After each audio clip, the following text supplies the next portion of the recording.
harakabaho umunsi Imana yakuduhaye, uraza utubera umugisha. Wari nyangamugayo, wari ntangarugero, hahirwa abakumenya ukiriho. Ararutse inshuti ya Yesu, arukiye mu gituza cye, asinziriye mu rukundo rw'Imana. Ararutse, ararutse. Umukunzi w'Umwami Yesu, impumuro nziza ya Kristo,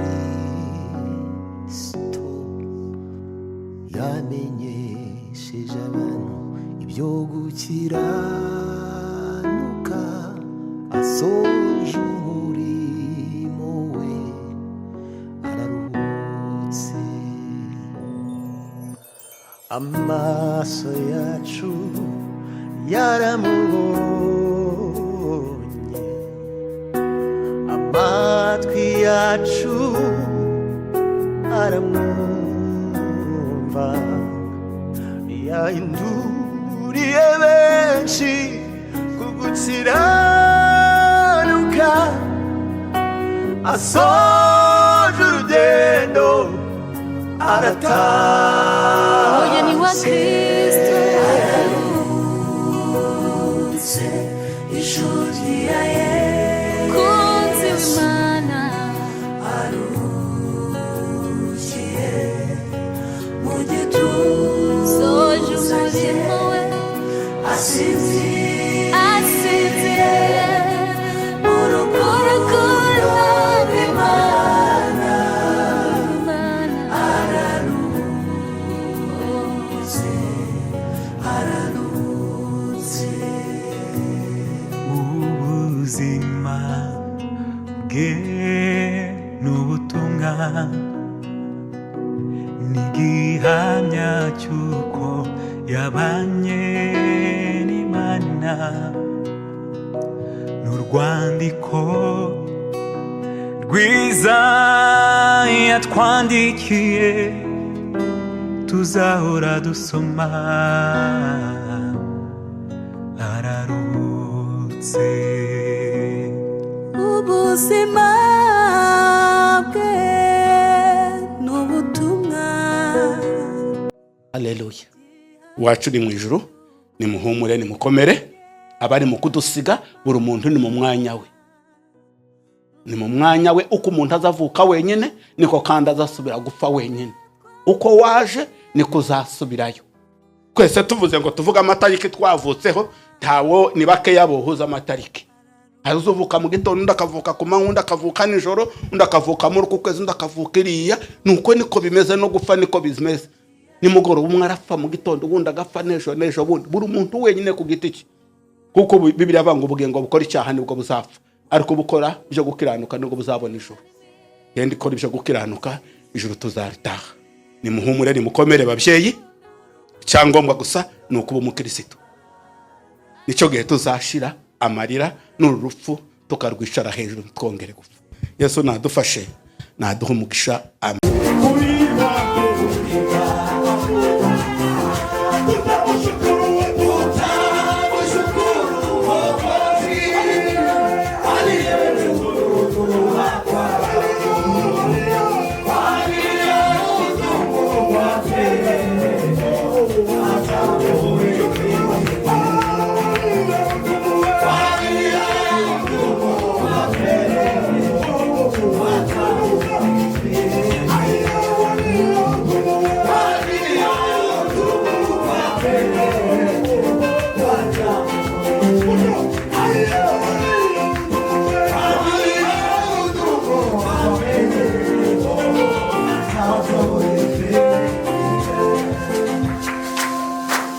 tugiye gusezera bwa nyuma Moise.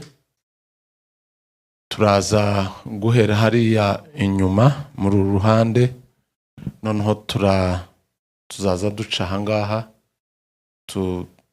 tugende dusohoka, hanyuma famiye iraza gusigara niza gusezera bwa nyuma, hanyuma nibasoza inyuma muri ruhande nabwo turi buze guhera hariya, hanyuma tuza dukomeza hariya.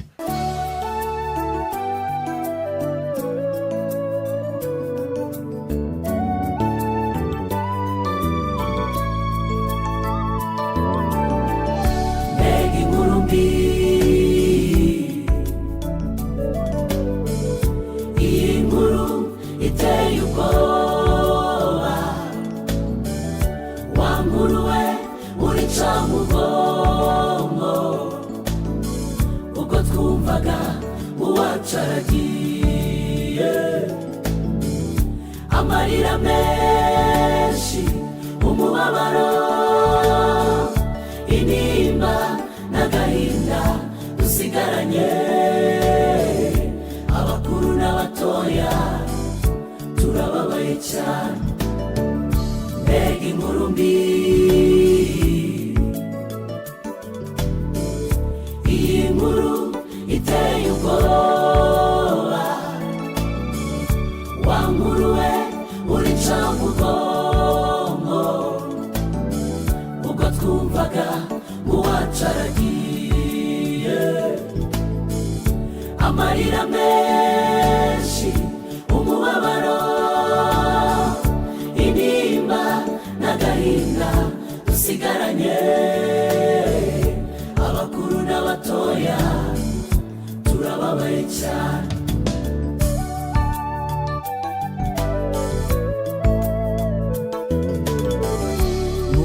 Tubabaye hari inkuru nziza, abo hakuno ya Yorodani turimo turira, mbona abo hakurya ya Yorodani bo bararirimbye ngo umugeni aratashye, umugeni aratashye, ngo umugeni aratashye, umugeni aratashye, bafatirana baracuranga aratashye, umugeni aratashye, aratashye, yambaye neza araruhutse.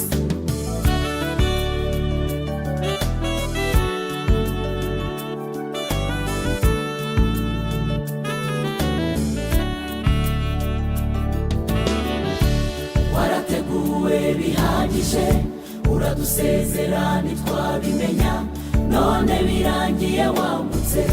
Umukoro ukomeye dusigaranye n'uwo gutwarana tukagerayo, tukazabana mu gitondo cy'umuzuko. Warateguwe bihagije, uradusezera ntitwabimenya, none birangiye wambutse.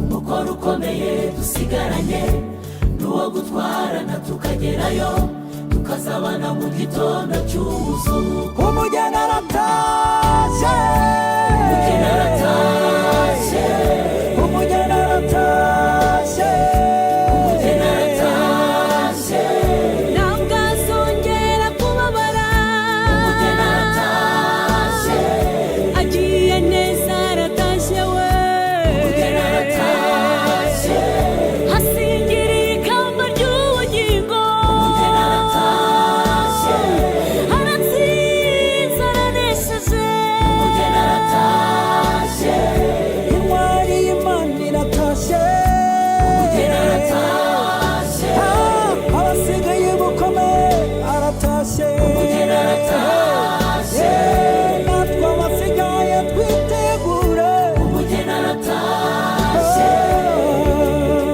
aratashye, yambaye neza yambaye neza, araruhutse, n'imirimo myiza yambaye neza yamuherekeje, araruhutse, umugeni aratashye.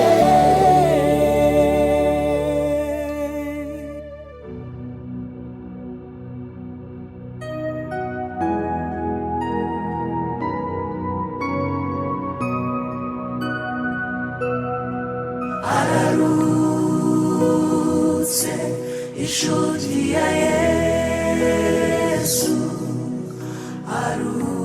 arukiye mu gituza cye asinziriye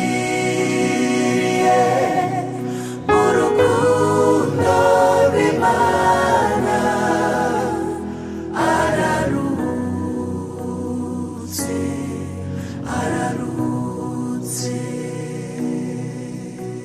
umukunzi w'umwami Yesu impumuro nziza ya Kristo yamenyesheje abantu ibyo gukiranuka asoje umurimo we araruhutse amaso yacu yaramubonye amatwi yacu aramwumva yahinduriye benshi ku gukiranuka asoje urugendo arataha umugeni wa Kristo ararutse inshuti ya kunzi Yesu w'Imana arukiye mu soje gituza cye umurimo we asinziriye mu urukundo rukundo rw'Imana rw'Imana ararutse ararutse ubuzima bwe n'ubutumwa n'igihamya cy'uko yabanye n'Imana n'urwandiko rwiza yatwandikiye tuzahora dusoma ararutse ubuzima bwe n'ubutumwa n'igihamya cy'uko yabanye n'Imana n'urwandiko rwiza yatwandikiye tuzahora dusoma ararutse soje imirimo ye ararutse inshuti ya Yesu arukiye mu gituza cye asinziriye mu rukundo rw'Imana ararutse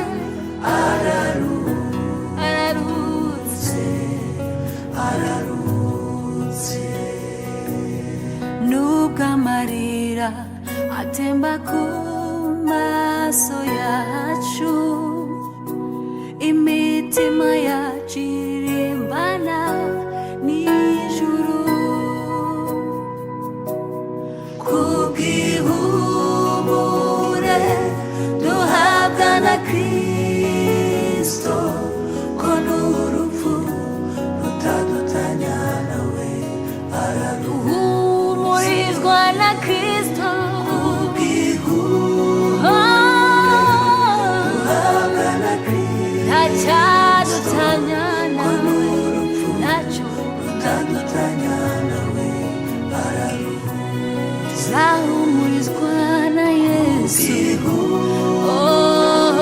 duhabwa na Kristo ko n'urupfu rutadutanya nawe ararutse uko yabanye n'Imana n'urwandiko rwiza yatwandikiye tuzahora dusoma araruhutse ubuzima bwe n'ubutumwa n'igihamya cy'uko yabanye n'Imana n'urwandiko rwiza yatwandikiye tuzahora dusoma araruhutse soje imirimo ye araruhutse inshuti ya Yesu aruhukiye mu gituza aruhutse imiruho n'imihati asinziriye mu rukundo rw'Imana araruhutse araruhutse nubwo amarira atemba ku maso yacu imitima yacu irimbana n'ijuru kubw'ihumure duhabwa na Kristo ko n'urupfu rutadutanya nawe araruhumurizwa na Kristo duhabwa na Kristo ntacyadutanya nawe ntacyo rutadutanya nawe araruhumurizwa na Yesu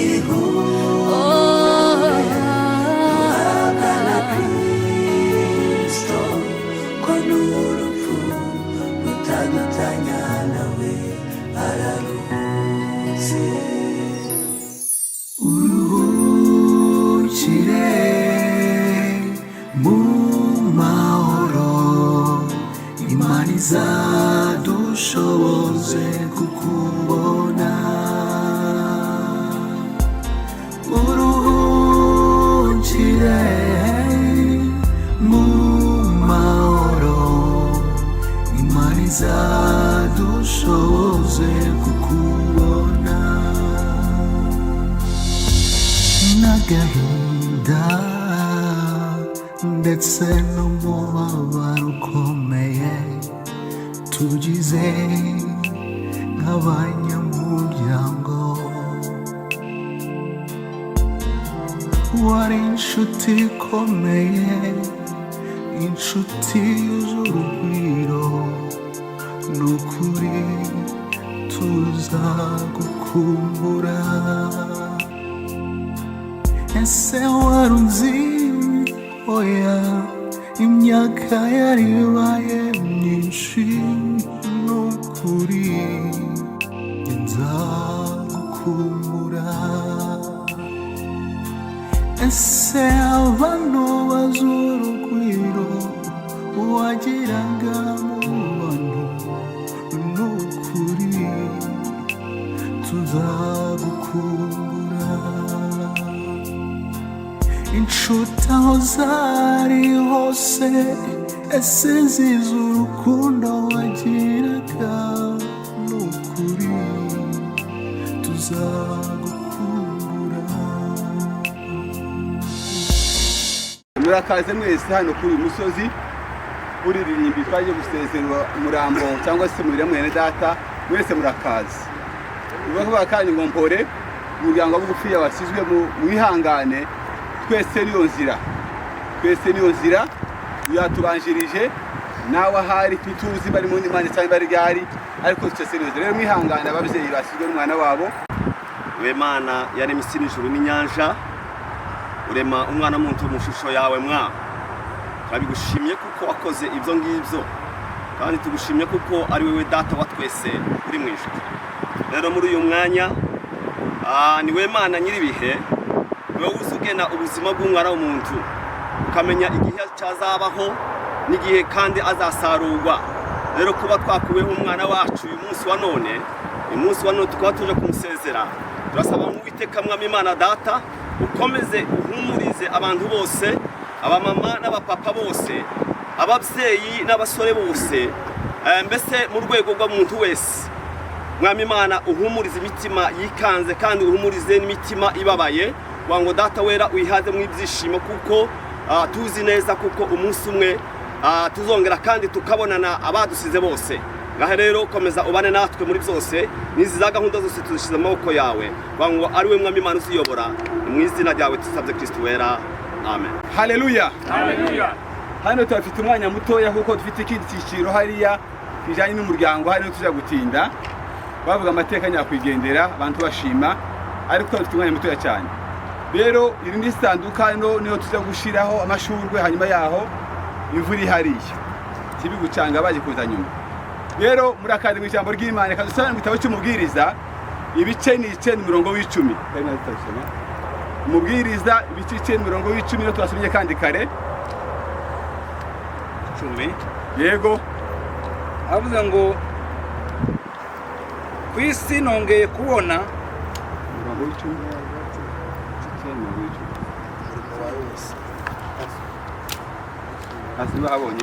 havuze ngo umurimo wawe wose werekejeho amaboko yawe ukorana umwete.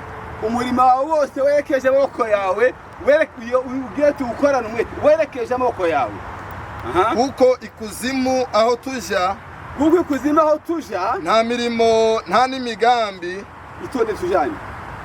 Umurimo wawe wose werekeje amaboko hano ku isi Imana yaraturemye dushira muri terishira murima gukora naha yaturemeye gukora nahangaha naturemeye kuzaza umusaruro ibikorwa byose hano ku isi yaduhaye kuko ikuzimu aho tuja nta mirimo uzahabona. Ijambo rya mbere nta mirimo uzahabona. Ibikorwa by'umwana w'umuntu birangirwa hano ku isi. Ibikorwa by'umwana w'umuntu, amarushanwa y'umwana w'umuntu, gukiranuka k'umwana w'umuntu, kwizera k'umwana w'umuntu, gusenga k'umwana w'umuntu, kwinjira k'umwana w'umuntu, guhinga k'umwana w'umuntu, igikorwa cyose cyerekeye umubiri n'ubugingo n'umwuka ni hano ku isi. Kuko mu ijuru nta murimo haba no kumenya cyangwa ubwenge ndetse nta n'ibitekerezo nta n'ubumenyi nta n'ubwenge byose Imana yaduhaye hano ku isi ubumenyi n'ubwenge n'ibitekerezo ngo tubizaze umusaruro. 11 rekeraho ngaho. Bwana asifiwe. Haleluya. Haleluya. Imigambi yose ni hano ku isi. Nyuma yo gupfa bimaze guceceka hari ikintu yibajeje wundi dadutegura kuza gushingura mwene data ndibaza ngo se aya magambo turi mu kuvuga izi ndibo turi mu kuririmba ibiro turi mu gukora ku munsi wa nyakwigenda dadusezera umubiri wiwe ese ari cyo bimwunguye ese ko twahuriye twese abavuye mu Demasiteti ese unyakwigenda ese ko mwaje kumusura ati mwaje kumushingura ati mwaje guheraho umuryango wasizwe ese nyakwigendera izi ndimo daturirimba ibisibo dufite arabizi igisubizo kirambwira ngo nta na kimwe mubiri wa twaririmba twashingura twareka yabarira ku musozi ntacyo mubwiye. Amen. Amen. Twatwika umurabo ntacyo mubwiye n'ubu twasiga isanduka twagenda twese ntacyo mubwiye. Ninde mfite icyo bibwiye ni jewe nawe. Ibi tubikora basigaye aya magambo ni abasigaye wowe ugiye ahumeka mwene data yakubwire hano ku isi Imana yaduhaye umurimo ushoboye wose gukora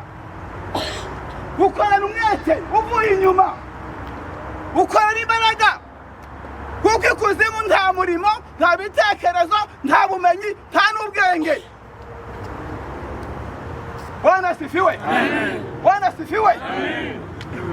Ubundi kandi tuzatuje impaka ukiranuka hano ku isi nyuma ukiranuka aya magambo tuvuga menshi na makeya ushuda mutanga ngo yari mwiza cyangwa ari mubi nimuvuga ubibwiba ari mwiza ntacyo mupfobya mupfobya rumvikana nimuvuga ngo ni mubi ari mwiza Imana yavuze ngo karibuni welcome birikumwe nawe ukavuga ngo agiye ari mubi ntacyo upfobya mu Imana nituvuga ngo yari mwiza yari intungane mugashekerera imana ihavuga ngo hehe ufite ngo ushira bagenda hariya kubika ibura w'intaziga batubwiye ntacyo twakongera amagambo katika maombi katika imani yetu katika nyimbo katika sadaka na shukrani haviwezi kubadili mpango wa Mungu baada nyuma ya kupanda ntacyo semena mena haleluya semena mena murire mureke mugire gute ntacyo muhinduriwe mwabaro wanyu mwenyine gusa mwewe hano kwisaba bizeyi ni mwebwe iwe ntagiharira ikomeze kose nimuvuga ngo yari mwiza umwana wanje atari mwiza ntacyo bihindura nidusenga cyane niturekera ngaha ntacyo mwongera ntacyo mugabanya wonye yagiye ntacyo duhumurike nandi hoze mugisha amen amen.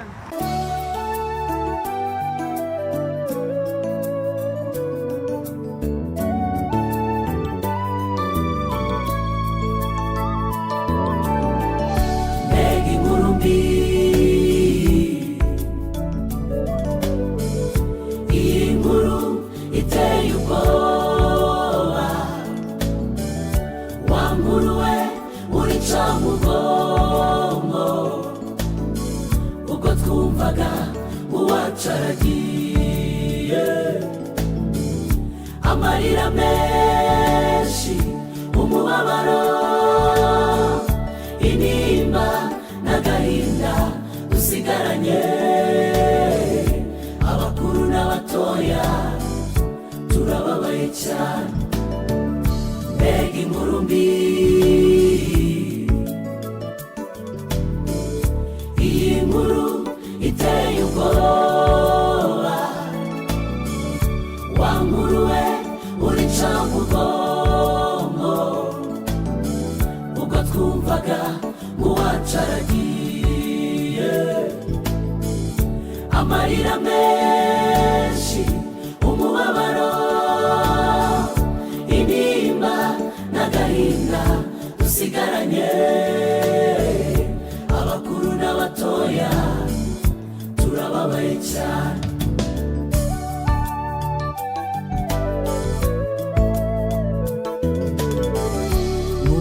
tubabaye hari inkuru nziza abo hakuno ya Yorodani turimo turira mbona abo hakurya ya Yorodani bo bararirimbye ng'umugeni aratashye umugeni aratashye ng'umugeni aratashye umugeni aratashye bafatirana baracurana aratashye umugeni aratashye aratashye yambaye neza araruhutse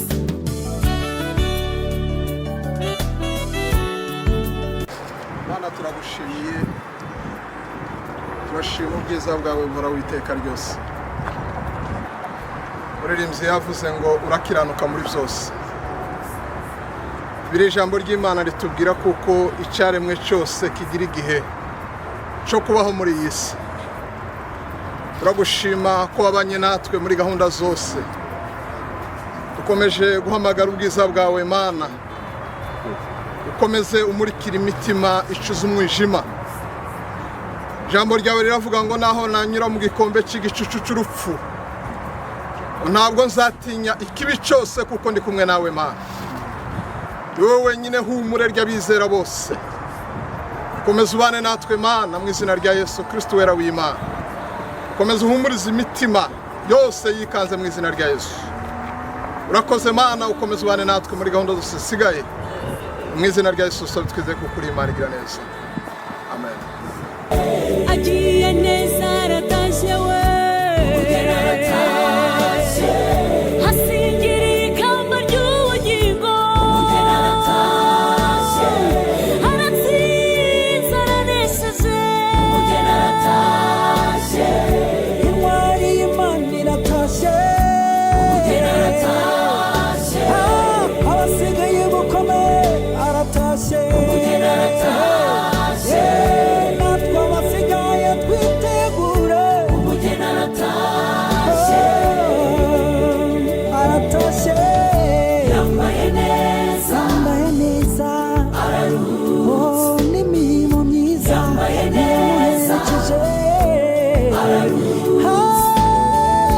umugeni aratashye.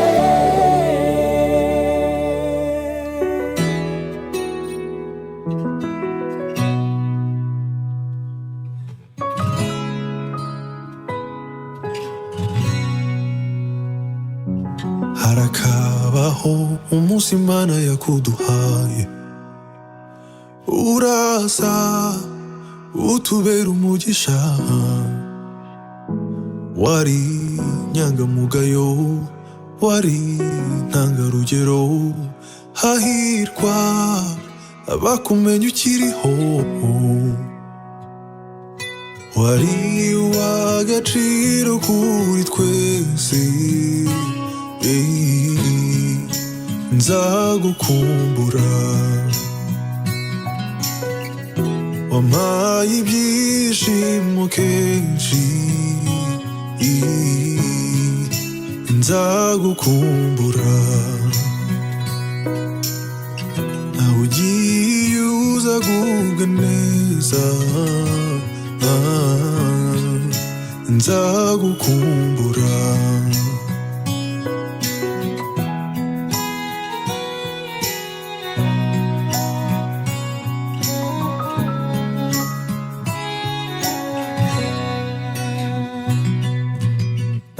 Iyakumpaye irakwisubije hakiri kare nkigukeneye. Oya simbyumva umutima ntubyakira. Aho ndi byose mpora n'ibituma nkwibuka. Musigiye icyuho ntawagusimbura. Oh, aho ndi byose mpora n'ibituma nkwibuka. Musigiye icyuho ntawagusimbura.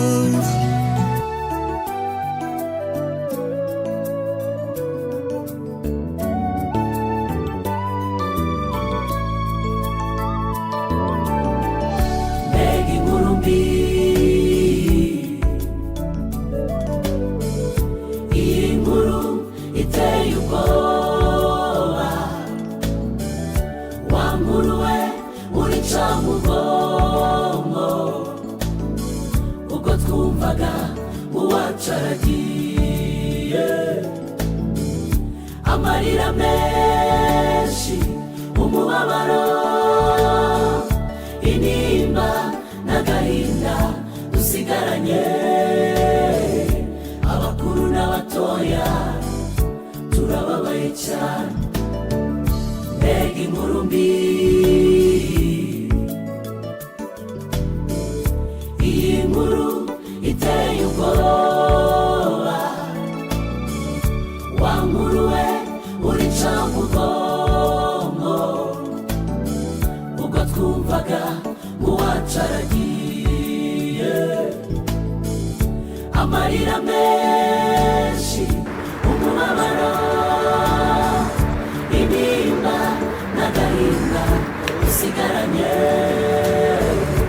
Abakuru n'abatoya turababaye cyane.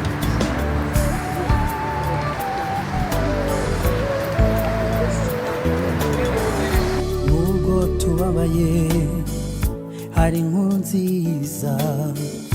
Abo hakuno ya Yorodani turimo turira, mbona abo hakurya ya Yorodani bo bararirimbye ngo umugeni aratashye.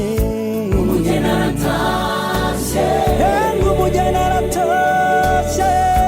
umugeni aratashye, bafatirana baracuranga aratashye. umugeni aratashye, aratashye. yambaye neza araruhutse.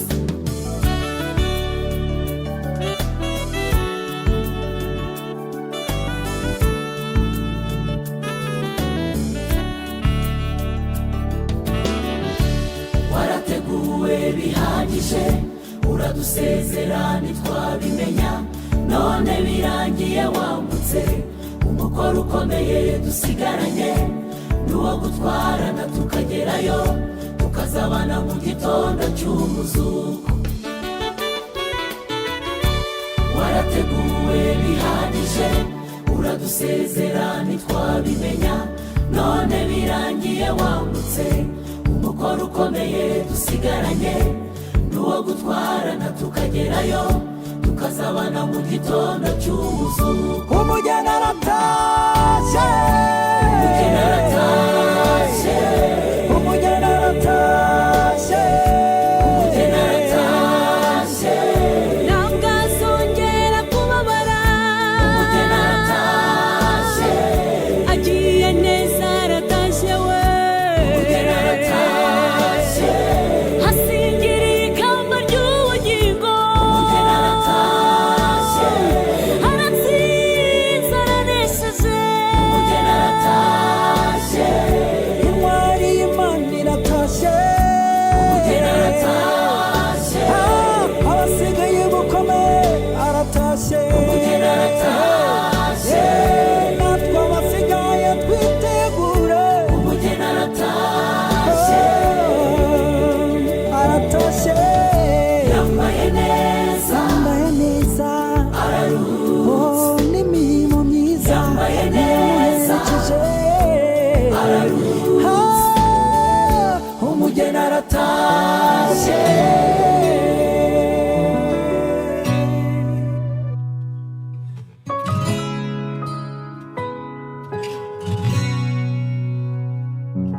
harakabaho umunsi Imana yakuduhaye uraza utubera umugisha wari nyangamugayo wari ntangarugero hahirwa abakumenya ukiriho abantu bo muri Michigan batangaje mu kuri sinari ko bagira imirimo igana kuri iyi jewe nabonye urupfu turi muri pirizo ubundi umuntu yapfa kumva ni ibintu biri uko nyine kuko nabonye abantu bapfuye mu maso yanjye umutima wanjye urahahamuka urupfu ndarunze bene mama bashize mbareba abenshi bo ntibanagize n'amahirwe yo gushingurwa ariko uyu wagize amahirwe agashingurwa abantu ba Michigan bahaye Paul kandi Imana izobaha umugisha naratangaye aho kubona pasiteri aza akaba umudiyakoni agakomeza agaheza abantu ibyo kunywa abantu bose bari hejuru nabonaga bari hejuru ku rupfu rwa Mwezi bicishije hasi cyane kandi mwanyeretse urukundo muri urwo rukundo mwanyeretse umurava wose nagiraga ndawushira hasi umuntu wese uzongera ikibazo ndateka kuko sinza ntwara ariko nzoza mpamagara yumva kuko ndakora aza ntore ageza aho umuntu yagize ikibazo kuko mwaranyegereye munyereka urukundo uko ntatekerezaga mbona munyeretse urukundo ndavuga ngo koko kandi ari amasengesho bazasengera abapfakazi nibwo narayabonye abantu baranyegereye bishobotse umuntu ntatekerezaga kuko ndenda atanze yaranyegereye bakoze ibishobotse baragabuye umuntu ariko akazana agafuka k'umuceri yaza akazana amazi akazana fanta ibyo iki giterane nta muntu uzikitegura ntabwo twari twiteguye nuko umuntu azava yicara gutyo ukagira ngo none bikomeye ariko bibaye kuriya urupfu rwa Moise rwaje ruje kunkangura nari narasinziriye none umuntu wese wambonye ikibi ambabarire guhera uyu munsi ngiye kuganduka ngiye gufatanya n'abandi kandi nabibonye ntakina no kwimarira sinari gushingura Moise nta faranga ariko umuntu wese yakoze mu kigega ciwe atanga umwanya barara ku ijoro abantu kuva umunsi apfa kugeza uyu munsi nta munsi n'umwe urugo rwaraye rutarimo abantu barateka baratangaye nabonye ababyeyi babishigana Imana ibahumugisha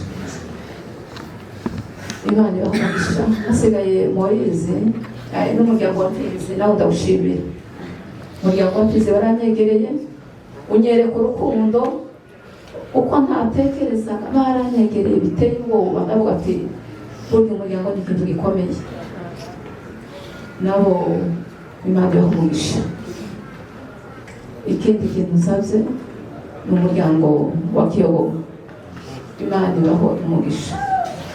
Charlotte yari yaritanze ku bwa Moise ngo aruhamugurira imodoka, yari yaramuguriye imodoka, aza agira mu kintu cyose akabaza bimeze gute, mwiriwe gute, ntabwo uzabwira atageze Moise ari hehe, bimeze gute, ugeze umunsi yarangije. Ariko umunsi apfa yaje kuntora ku kazi, mvuze induru, arambwira ngo mama uceceka ihangane, naje nihanganye. uzi ukuntu Moise yari inshuti yanje, ariko biba ariko Imana yabibonye, nta kindi twarenzaho, imuheze uburuhukiro budashira. Amen.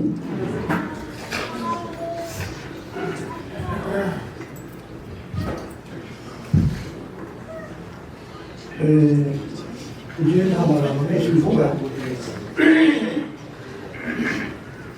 njyewe ni ugushima Imana, kuko Imana igaragara mu bikorwa idukora, kuko Imana niyo yarenze ibyifuzo, ntabwo ari umuntu wa nziza, ni Imana ya nziza. Umuntu Imana izimubwira inzira yo gufasha abantu, tukamenya Imana izicamo gukora ngo gufasha abantu. Ni Imana iba yabikoze, iyo uhaye imbaraga ngo ugende ufashe imfubyi n'umupfakazi, uba wabaye inzira. Ndashima kuko Imana, Bibiliya nta jambo na rimwe ry'ikinyoma yaravuze muri se w'imfubyi yazimaniye iwacu, kandi ibi naremeye ntibikakumara imbaraga z'umutima. Ibihe bibi twabiciyemo, cyangwa tubicamo by'amivogera, uyu nguyu ise w'Imana abakurikira ku Imana yagiye gupfa ari muri perezida, abwira abana ati bazobwirire, abasigaye bazomenya abantu. Banzanze mu Rwanda, n'Imana ndashima Imana kuko yabaye kugeza n'ubu. Imana nta ruhebwa ku Mana, Imana ishimwe cyane. Ikindi cyaka bishimira, ndashimira abaturanyi b'ahantu hose mwakoze ikintu kimwe cyane. Hari ibintu bizabivuga amagambo, ibikorwa bizabivuga kurusha amagambo. Kuvuga menshi ariko ibikorwa, kandi tubazakwibukira ku buhanga, bazokwibukirwa ku bikorwa. Tubazibuka ngo guhera umuhana munini, tubazibuka ngo bari abantu benshi, tubaza kwibukira mu General Colonel, bazayibuka ibikorwa wakoze. Shishigani mwambere abambere, kwita kuri urugo, kwita kuri iki kibazo, narabashimiye cyane. Ikindi cya gatatu, ndashimira umuryango wacu wose w'abakristo. Imana ishimwe kuko hari ikintu ibuze yavuze cy'ukuri.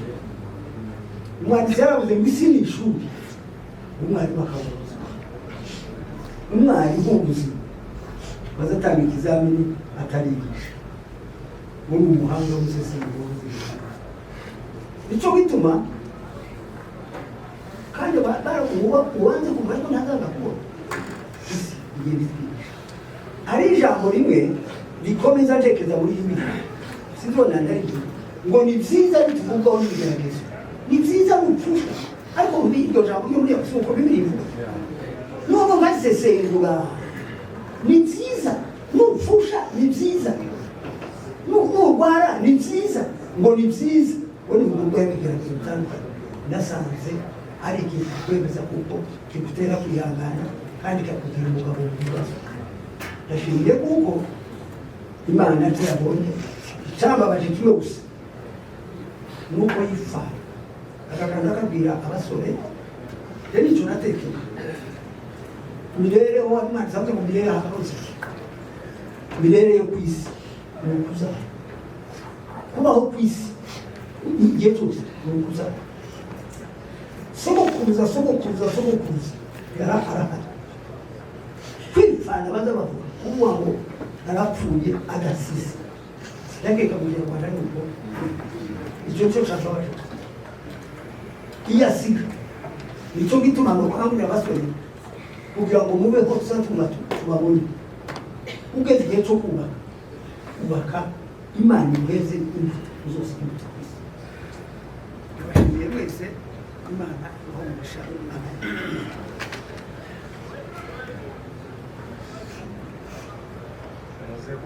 gushaka igikoresho aho ngaho mukomeze gukomora pasiteri araza kuvuga mu kanya muzehe rwose wakwicarira hanyuma reka twakire Chantal kubera ananibaze ababwe hanyuma turakomeza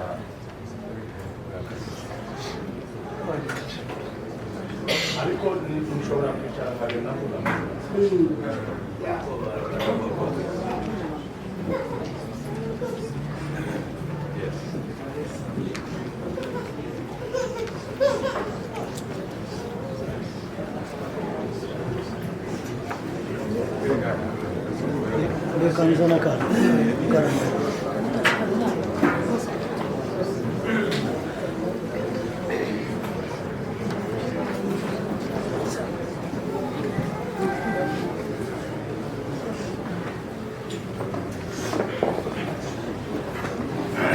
kubwira kopi azadufasha kubyuma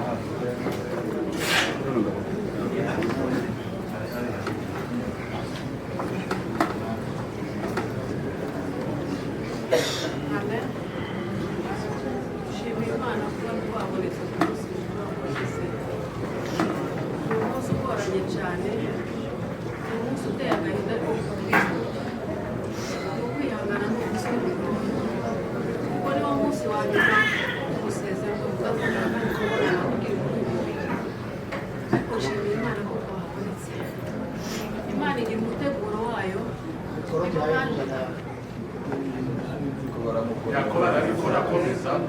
nibo baje mbere yacu gusigaraho inyuma, ariko nibwo bwa mbere nari ntandukanye n'abiwacu nashatswe mu muhanda twari dutuyemo amazu yegeranye, buri kanya nkicara numva amakuru y'abiwacu, ariko mama amaze kuza ubuzima bw'abapfakazi n'abana biba bigoranye kugira ngo abana bumvire ababyeyi, numva afite umutima uhagaze cyane kubera ko mama yaje ari kumwe n'abana bonyine hano, tuguma gusenga Imana kugeza igihe Imana yaducira inzira natwe tugera hano, ariko nshimiye Imana kuko wari umuteguro wayo.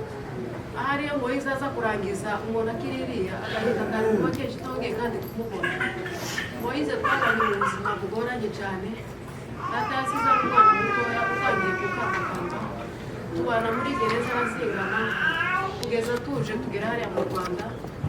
Yari umwana mutoya tumukunda cyane, Charlotte nawe ari inshuti ye cyane kubera ko nawe wakundaga kumwegera cyane, ariko natwe twari tumukunda. Ageze hano muri iki gihugu mu buzima bw'abana n'abasore bangana ko batangiye kubyiruka, ntabwo yagiye akanduka cyane ku babyeyi kubera imbaraga z'amafaranga za hano babona.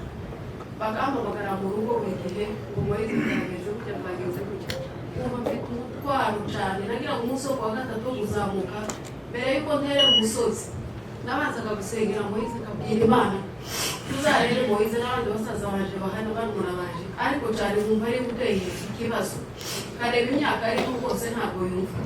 Nkabwira Imana tuzaturengere kuko waturengeye turi muri gereza tukiri incuke, nta hantu uzakomeze kuturengera ko urabona ubuzima bwa Afurika na hano hari ikintu kiba gihindutse kinini, ariko nkumva nta kintu gihinduka kugeza ngeze hano.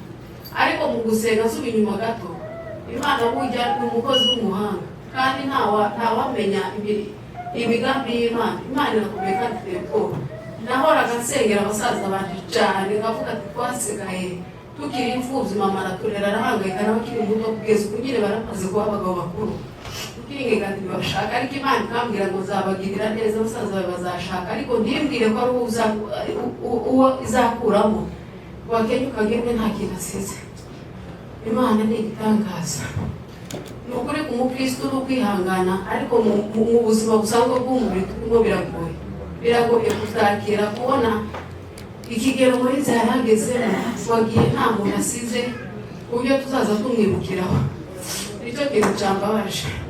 Nageze hano ntabwo nasetse cyane kubera ikibazo cy'imyanya ya hano no kugira mu kirere umuntu ataramenyereye kumanuka cyangwa ikigo, ariko gatoya nibukaga gusenga nabwiraga Imana ngo weretse Moise, abandi kabashyira ku ruhande ko nabonaga ko ari guteye impungenge, ariko kubw'uyu munsi Imana yabonye kuko agomba gutabaruka, itwarika kwishima, igomba kwitwa Imana. Moise niho nareberaga n'ishusho ya data kubera tukiri bato.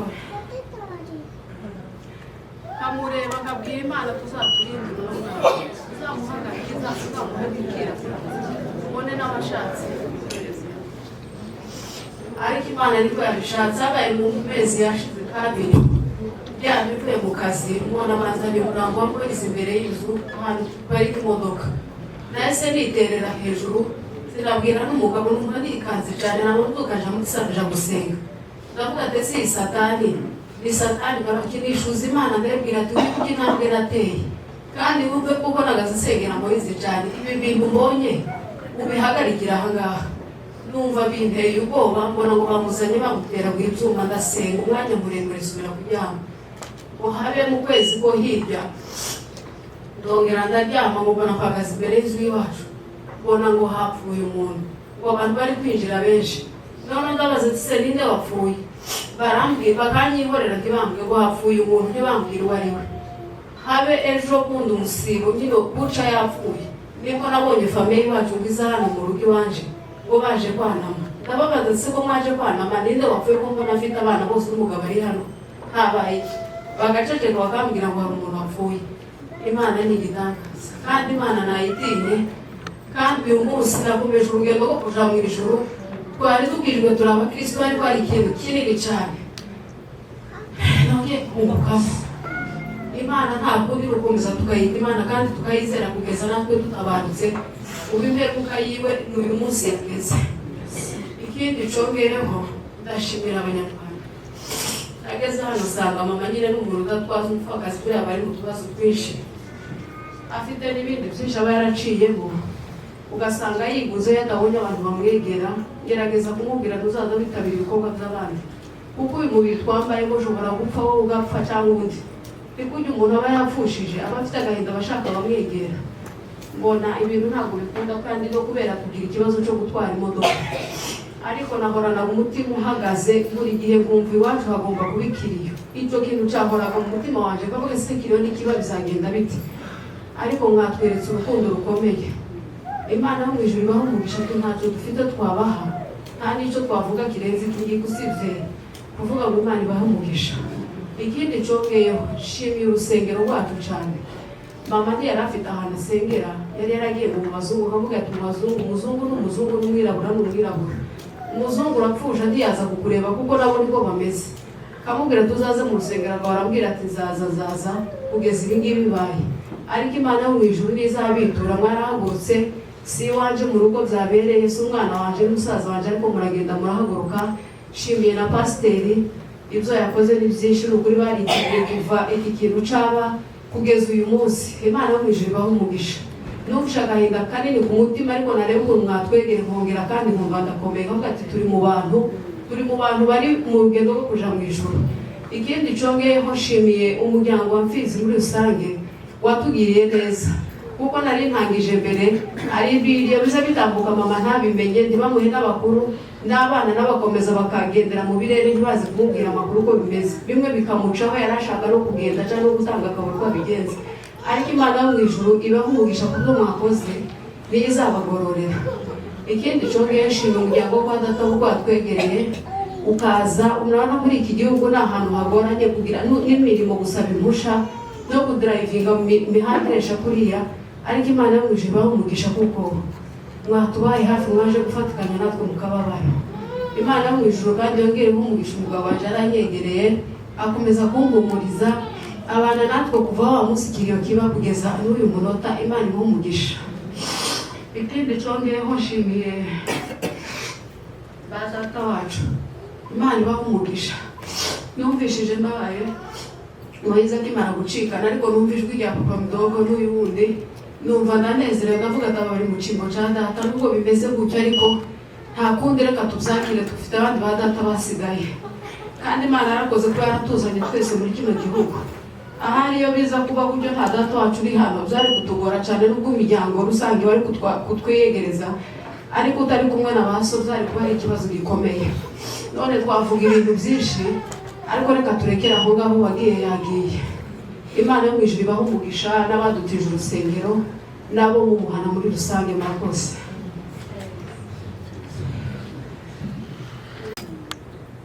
abasaza bari aha bazatugendera inama natwe turacyashoboye nta kizagorana mu buzima busanzwe.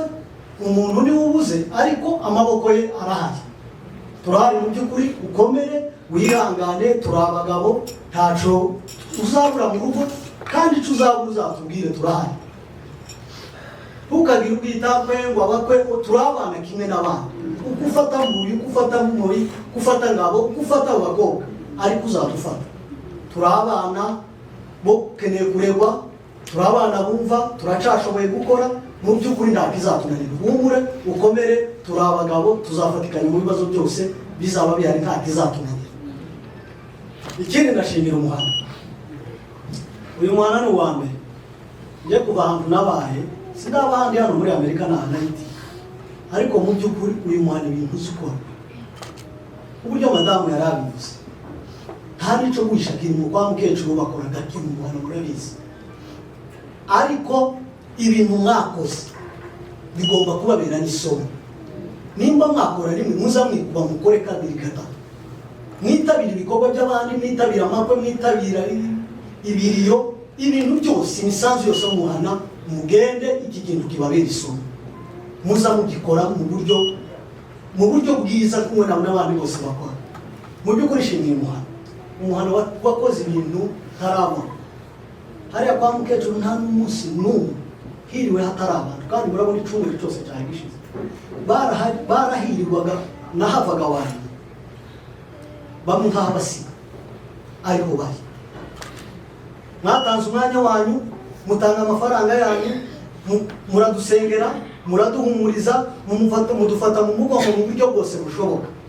Mu by'ukuri ntacyo dufite twabitura. Icyo natwe tuzakora ni ukubagandukira, kuko namwe mwatugandukiye. Mu by'ukuri nitumwibanire, muri ababyeyi muzatwibutse mudukubita agashi. Ariko mu by'ukuri icyo tubizeza, tuzakora natwe ibyo dushoboye gukora tuzabikora. Ni ukuri ndabashimiye. Shimiye abamama, shimiye abagabo, shimiye abasore, umuntu wese wagize icyo akora. Mutarabonye icyo akora ariko akaba yaradusengeye, mu by'ukuri ndabashimiye. Mwumve kuko mbashimiye, kandi Imana yo mu ijuru izabahumurisha. Shimiye ikanisa ryacu rya Grace, kuko madamu yabivuze mu by'ukuri byari bigoye, ariko biba ngombwa kuko aribo bafata gushima. Mu by'ukuri ndabashimiye, uhereye ku muyobozi wacu ndagushimiye, n'abakristo bose muri rusange. Mu by'ukuri ntacyo dufite twakwitura, ariko Imana yo mu ijuru izabaduhereje. Shimira n'abandi bose bagiye bava mu masiteti, mwataza umwanya wanyu, mutanga amafaranga yanyu, muraza kudufata mu mugongo. Mu by'ukuri hari abavuye kure, hari abavuye Arizona, wenda ndashobora kuvuga intara zimwe sinzi, ariko intara buri umwe wese yaturutsemo waje kudufata mu mugongo. Ndamushimiye. Icyo nshoreza, shimiye famiye yanjye. Hano hari mukuru wanjye, muramu wanjye, baramu wanjye babiri, turavukana ndiyo, ariko hari abadashobora kubikora. Ariko mwebwe mwabikoze, mukigomwa mugatanga umwana wanyu, ndabashimiye. Hasigaye ndakwigendera, tumusabiye iruhuko ridashira. Barakoze.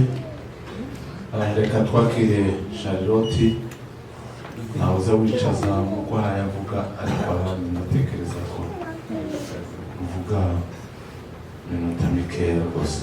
Haleluya. Amen. Nanjye reka mvuge gatoya, ntabwo nareka kuvuga ku cya Moise. Ubundi Moise kuri njye yari nka musaza wanjye, yari nk'impanga yanjye, yari nk'atwara umuntu. Hari ibintu byinshi abandi bantu bazi gukora njye ndashobora gukora, kubera ko buri munsi twabaga turi kumwe. Sinarizi kuja mu isoko ngo nitorere ikintu, naragendaga nkamubwira nshaka ngo dushaka iki, akagenda bitora, byagera mu modoka akongera akabinkuriramo.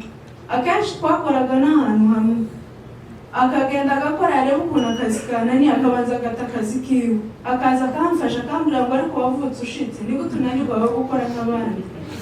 Nari mufitiye akamaro, ariko kandi naramurebaga nkabona ni nk'ari nk'abantu Imana yahujije bazabana ubuzima bwabo bose. Twari inshuti, yarankundaga, twarakuranye uko papa agipfa, hari igihe cageze tutagishoboye kuba twabana twese. Ariko njye ahantu twabaga banderaga bari baratujyanye, kugira twajyanye duhita tuba inshuti cyane. Akenshi hari n'igihe abana bo mu rugo bambwiraga ngo kubera ko igihe twaje ninjye wari mukuru ukuye aho ngaho, bamara bakambwira gukunda Moise kubarusha, nkababwira ati mwese ndabakunda, ahubwo Moise mba numva mufitiye impuhwe nyinshi kuko niwe twabanye guhera kera, tubana nawe yambereye intwari, niko navuga. Abana banganiza numva n'abandi bana bari bangana nkagarura, tukigera hano bakavuga ngo ntibishura amazu y'iwabo. Iwe iyo yakoraga twaramizaga kwishura nko muri uku kwezi, twahembwa nk'ishaka agahita mwangora kiwabo kuri amabire y'iyo amafaranga yiwe yose kugira ngo atasigaye yikoze ibyo ashaka. Ikindi Moise papa yapfuye akiri umwana, injugira memori ziwe nk'abandi munsi yanjye basa nk'aho batanamuzi.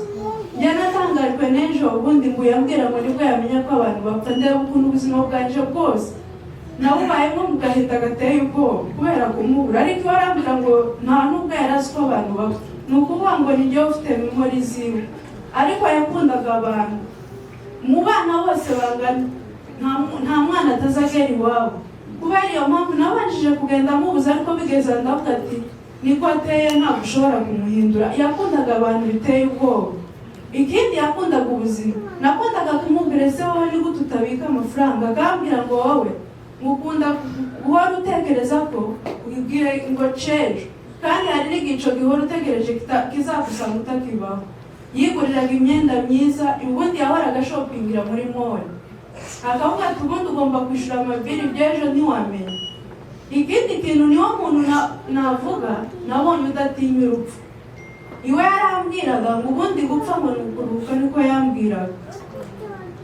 Ikindi kintu navuga, muri ikiriya cyumweru gishize weekend zose zimaze ari mu rugo, turaganira turapanga ibintu byinshi, ndagamubwira ariko ngo ibi bintu uzabishobora. Akambwira ngo kubera iki ngo iwe bishobora. Yarambwiraga ngo azaja mu muhanda atwara ibikamyo, ndamubwira rega ngo ntabwo ari umutesi nkawe. Akavuga rega nanjye ntabwo nzahora ndi umutesi. Kubw'ibyo byose mpagaze mu mwanya shimira Moise, mu mwanya wa mama yatwitayeho, yaratuvunikiye kugeza n'uyu munota. Aza akora amavatayime bika, ariko konti bisa nk'aho ari iy'abana. Umuntu ufite ikibazo cy'amafaranga upfa kumubwira akayaguha. Ikindi ndashimira abantu uburyo batwitayeho. Hari igihe wicara ukagira ngo uri wenyine, ariko burya abantu baba baturiye hafi. Moise kuba yapfuye nibyo byabaye indi imaje. Ikindi mwaranadukomeje, umunsi apfa naratekereje ngo iri si yashize. Ndatekereza Mana, amasengesho namusengeye yajagaye. Ndeba imagine ko atapfuye, nzaza nkureba mbone ko cyangwa mfata imyenda nyishyire mu gikapu, nzaza ngira umunsi nyitegereze mvuge ngo uyu ni Moise. Ariko byari ihamo, urukundo mwagiye mutwereka byaratukomeje. Mu magambo makeya, mwese mwicaye hano mwakoze ibintu bikomeye, Imana izabamera umugisha. Murakoze kandi mukomeze mwihangane.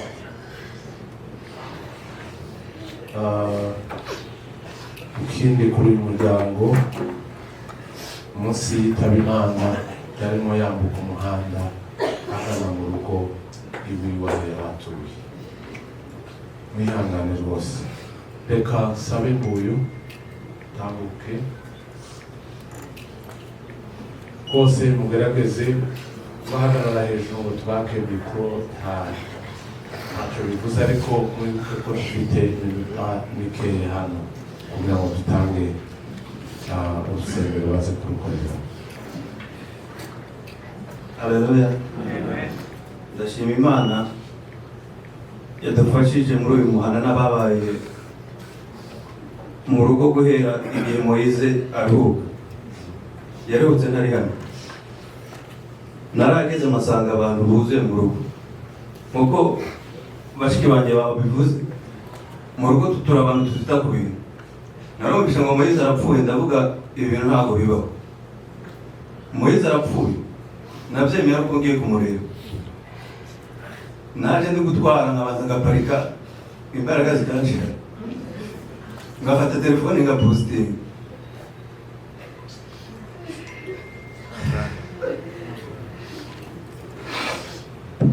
Ariko ndashima Imana ko umutwaye amaze guhumuka. Moise twabyibutse turi ndahekana tujana buri gihe, igihe twongeye guhura nyine mukecuru yongeye kugira imbaraga, tumaze guhura twari tumeze nk'impamvu. Moise ntabwo badushakaga kubagana, yari umuntu ukubagana akagenda kubagana bakaza mu rugo kurega akaba ari kubitwa ngo nije kubagana kurusha Moise.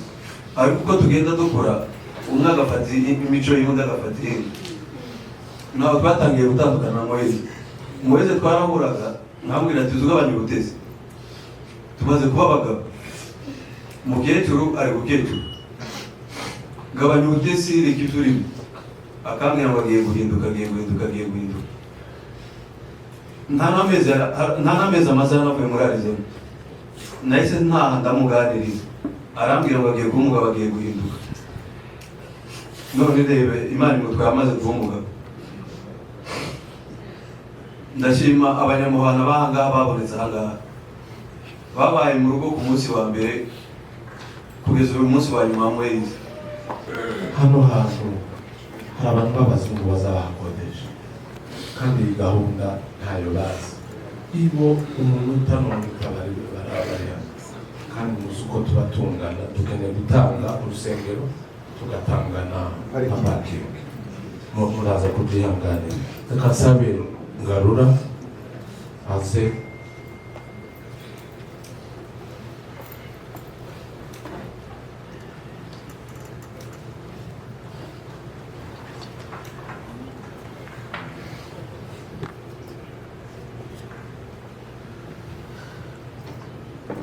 Haleluya. Ndashima Imana uyu munsi Moise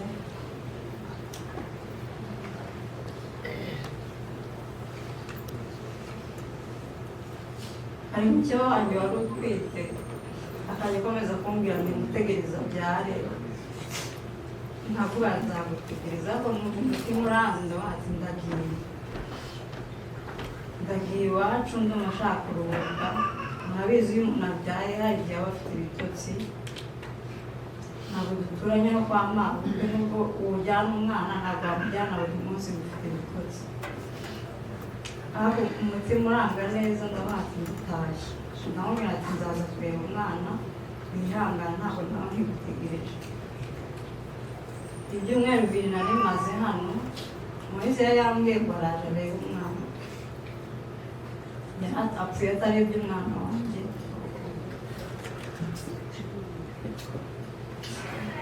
Ntabwo niko mu isi bigenda. Umunsi rero apfa twumvishe umuntu akomanga, nari ntararyama, nagejeje saa 8 ndi gukina n'umwana. Muri izo saa 8 rero yahise asinzira, njye mara iminota nka 20 ntarasinzira. Ninjye polisi zasanze mu rugo, ngababanza na ngabo nawe ati ntabwo ndi kumwe n'umwana, ugenda urebe umuntu wakomanga. Shika asanga ni polisi, kubera aho nta cyongereza avuga aza yiruka aramwe ngo polisi ziravuze. Nibaza ikintu njye na ngabo nta muntu ntawe riragira ngo polisi ngize ngo imubaze ikintu yakoze. Nahise hari ikintu wakoze mbere y'uko umanuka kuri polisi, arambwira ntacyo, nanjye nireba muhagira ikibazo. Ndamanuka ngeze muri salo, polisi yarambwiye ngo nicare. Nahise twinicare muri kinasize umwana ari mu cyumba wenyine, nimumbwire isubire. Barambwira amakuru bafite ntabwo bagomba kuyambwira ntagaze, nkomeza kubambwira. Barambwira umwe ahita amfata nta kibazo nicare mu ndicara, bahita bambaza umusore mushaka Moise. Barambwira nimumere nihangane, Moise yapfuye. Kukubwira ayo makuru uri n'umwana hari igihe wumva ikiniga, aho kubera ko kandi uri kumwe n'umwana ukirinda kureba. Ndababara, ndababwira ntabwo Moise ashobora gupfa, barimo barabeje. Barambwira uko byagenze, babaza amakuru y'uko byagenze, barabimbwira. Barambwira ngo yakoze accident. Nani gute yakoze accident kandi mu kanya ari kumwe na sister na brother bagiye gushaka akazi. Barambwira ngo nihangane, mba ikindi nkeneye cyose nababwira bakaba bagumye hano hati ntabe. Fata telefone n'abandi guhamagara mama yari mu kazi, yari atarabona break ntiyandika. Mpamagara Charlotte ahita anyitaba ndamubwira mbanza kubye nongera guhamagara Edimo nawe ninkomeza guhamagara abantu gutya kandi nanjye ntari shuwa nuko Moise koko yapfuye fata rikodi nyohereza mu rubuga rwa Mudumizi bw'abantu tuvukana ndayohereza mpitamo bakomeje kumpamagara ari benshi ndeka telefone nabo barahangayika abantu bo muri Afurika bari bakiri maso nibo babimenye mbere funga telefone ndabihorera ariko Moise kuba yapfuye nkambaye muri iki kintu ciwe guhera kuri njyewe kugeza kuri nk'umwana wanjye mutoya w'ubucuti twebwe ntabwo tuzi papa nta nubwo tuzi n'ishusho y'ibifoto ya papa nabonye ni twa dufoto twa kera tutagaragara nagerageje kujya kuyikoresha ariko barambwira ati ni ubwicu gusa ntabwo ishusho dushobora kugaragara bantu mwebwe mwapfushije abantu ariko mukaba mufite amafoto y'ishusho ya papa wanyu cyangwa mukaba barapfuye mubazi mujya mubika memori zabo byibuze mujya mureba ndashimira nguyu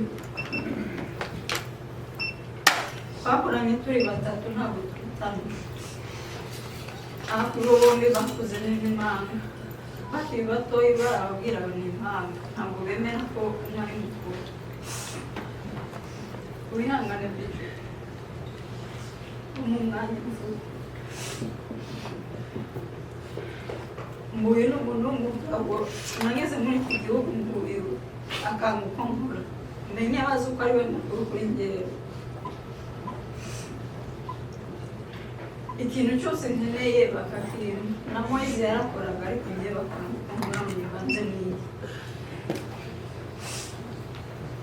ndashimira abavandimwe banjye niba ujya uhemba mama yasenze amasengesho menshi Charlotte we sinakubwira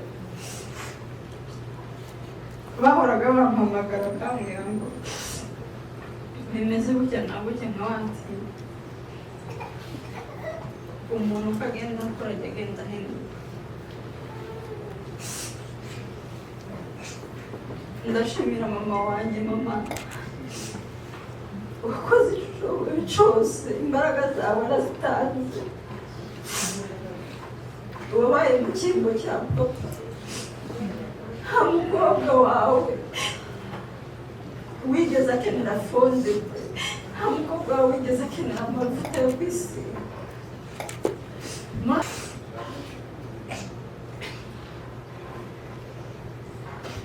none mama waradushingiye ndizera ko n'abantu uzabashingiye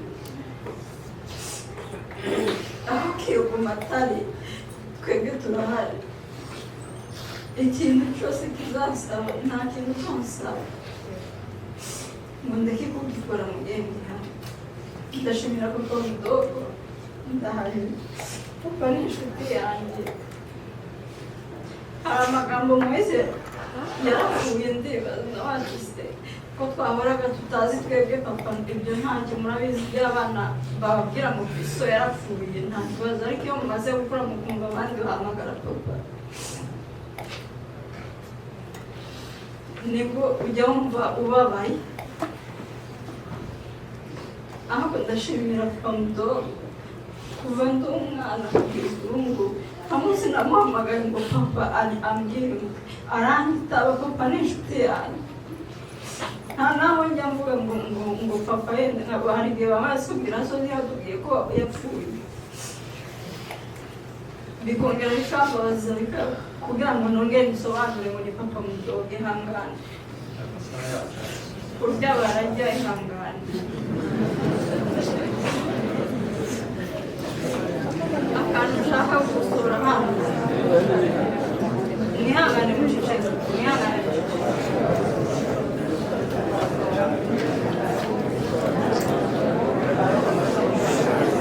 mwihangane muceceke ngiye gusoza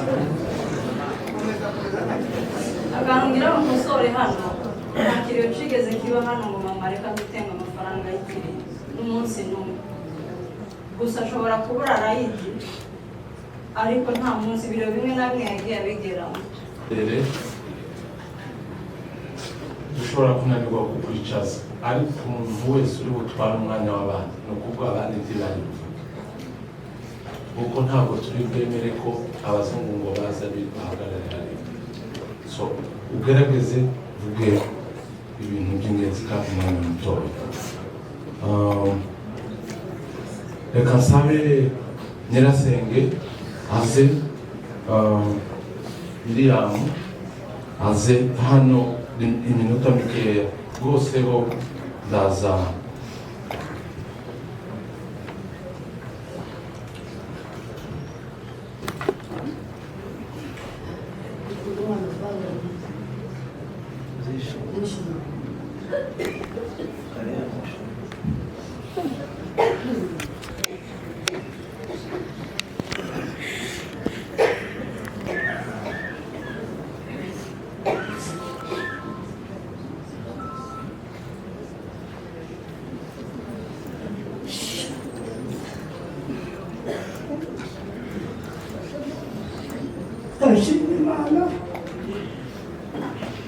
Imana ko ugeze kukiyacamo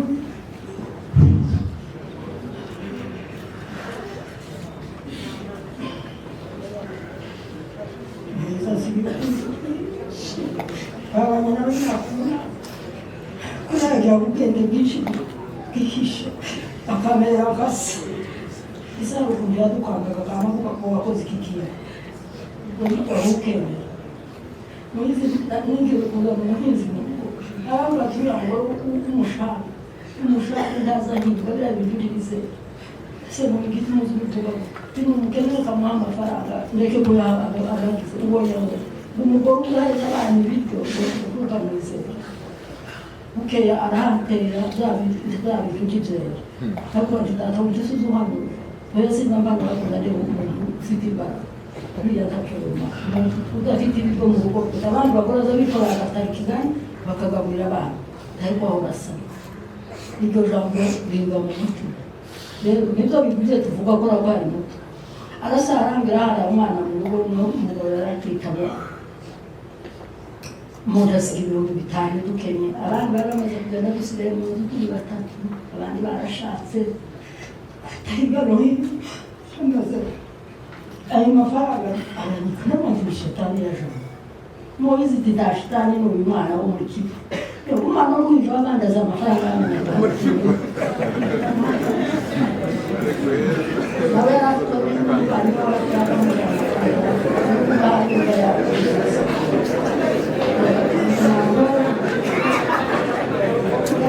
yari umushyitsi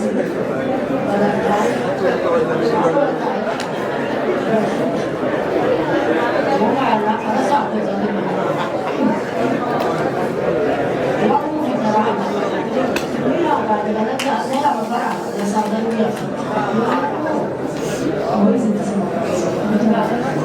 ko abana bo muri Kongo bafite ubwenge ibyo byose akabishyiramo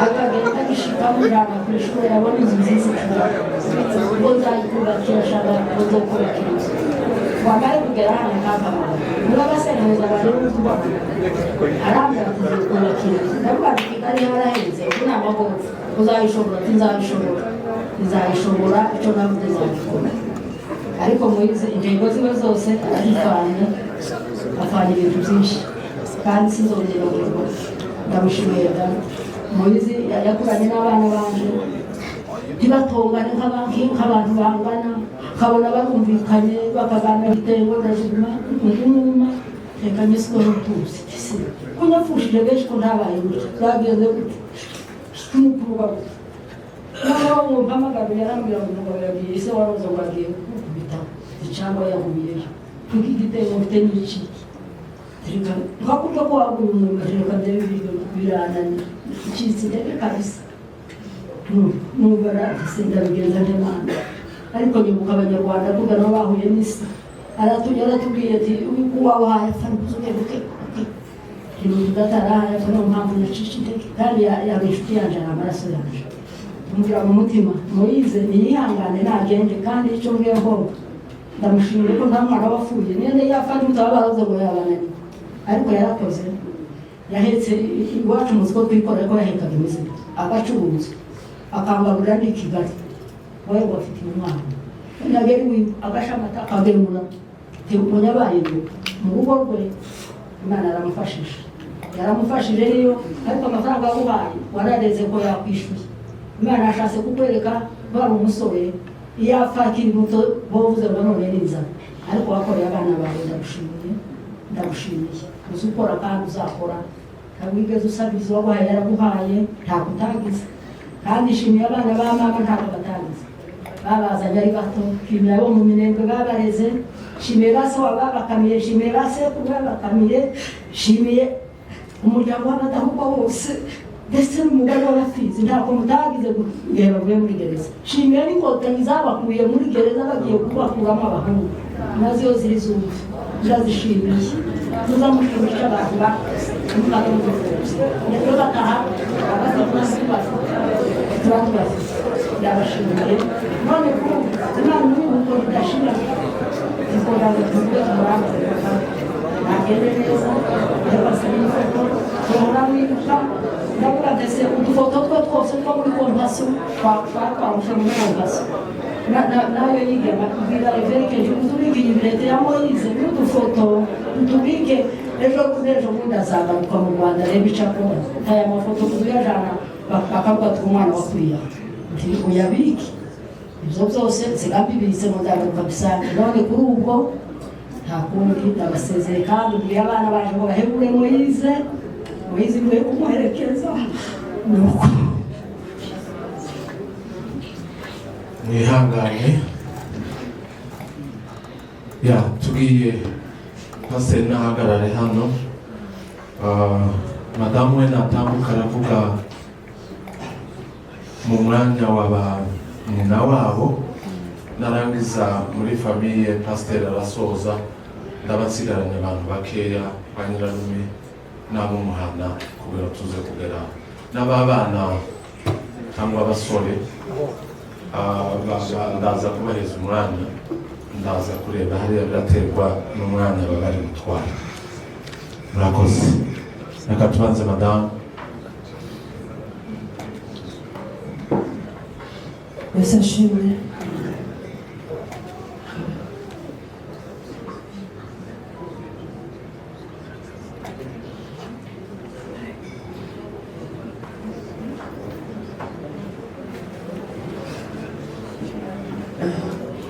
biragoye kuvuga kuri uyu munsi ashimwe ariko nta kundi tugomba kuvuga Yesu ashimwe natwe tuvuga byinshi turashima Imana kuba kubwiriye umwana wacu Moise ntabwo bizoroshe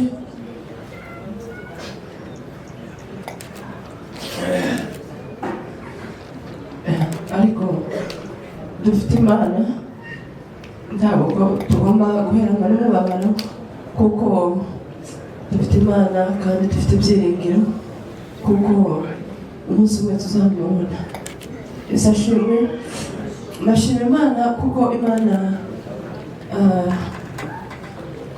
reka mbanze nshimira abantu kugira ngo bataza kwibagirwa ndashimira abantu bose bemeye kudutabara n'ibibazo byose abatubaye hafi bose umuryango wa bugufi n'umuryango mugari mwarakoze cyane kandi mwarikoreraga ndashimira abantu bose bemeye guta ibyabo bagasiga ibyabo bakaza guhumuriza uyu muryango wagize ibyago ni ukuri byari bikomeye kuba umwana w'umusore umwana gutya ariko kubera ihumure ryanyu abantu barahumuritse ndashimira abantu ba hano muri Michigan bakoze ibikorwa bikomeye cyane kubwo kwitanga bagakora igikorwa kingana gutya n'ukuri abantu bose bagomba gufata isomo kandi bagakuraho ikintu gikomeye bose bagomba gukora Yesu ashimwe. Ndashimira n'iryo torero yemeye kwitanga. Ni ibintu byinshi ariko bakoze ibintu bikomeye. Twihanganire. Ndashimira Imana yahugisha cyane kandi mwagize neza. Kandi ndashimira abantu bose nyine n'abatari umuryango bemeye kuza gusura abantu no kubahumuriza. Icyo ndangirizaho ni ku bwa Moise. Ni ukuri twari tugize igihe twaratandukanye kubera nyine ibibazo byo mu isi, abantu kuba hatandukanye, ariko Imana yagize neza kutuzana muri iki gihugu kugira ngo uyu munsi tube turi kumwe kugira ngo duherekeze umwana wacu. Byari bigoye kuba biba abantu batari muri iki gihugu nubwo abandi badahari, ariko abahari Imana yarakoze kutuzana hano kugira ngo uyu munsi tube turi kumwe twese. Icyo mbabwira ni ukugira ngo mukomere, Imana irahari. Moise ari umwana mwiza kandi ni ukuri yari yitonda. Ibyo akora byose hari ku giti cye n'Imana ye, ariko mu muryango ni ukuri yari umugabo kandi twari dutezeho byinshi kandi byiza. Kuba yari ariho yari inkingi ikomeye cyane.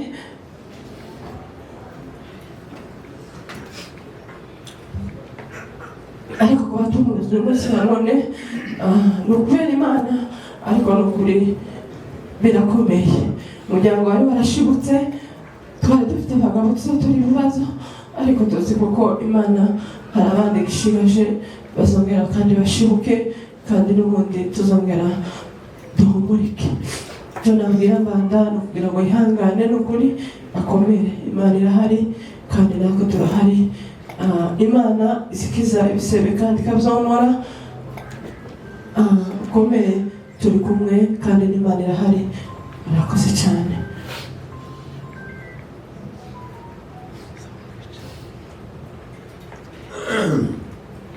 Sawa, barakoze bamaze gushima. Je simenye ibyo mvuga n'ibyo ndeka uretse uko byinshi babivuze.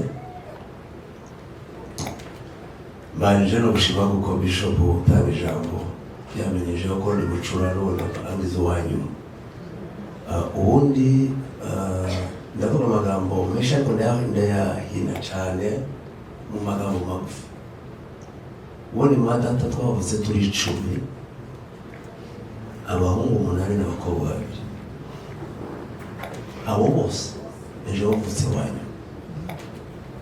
Uwo mari kuvuka wanyuma ubu nyine ngaragara kuko muri generation cyangwa descendance ya data jewe mba mu biti bibiri.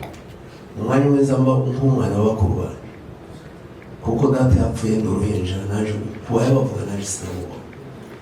Umwanya rero bakuru banje na mama noneho ngo babyara abana baze gushima isirikare. Noneho bose namanumva kuko n'abantu benshi bazaga mwacu bakavuga si n'umurumuna wawe kembe, ariko nyuma ko twatwenda dukura menya ko ari misi wawe. Imana tugira neza twese umuryango w'umugari kandi mwitware bikomeye. Bakuru banje baratureze, natangiye kwambara urukweto nambara kwire.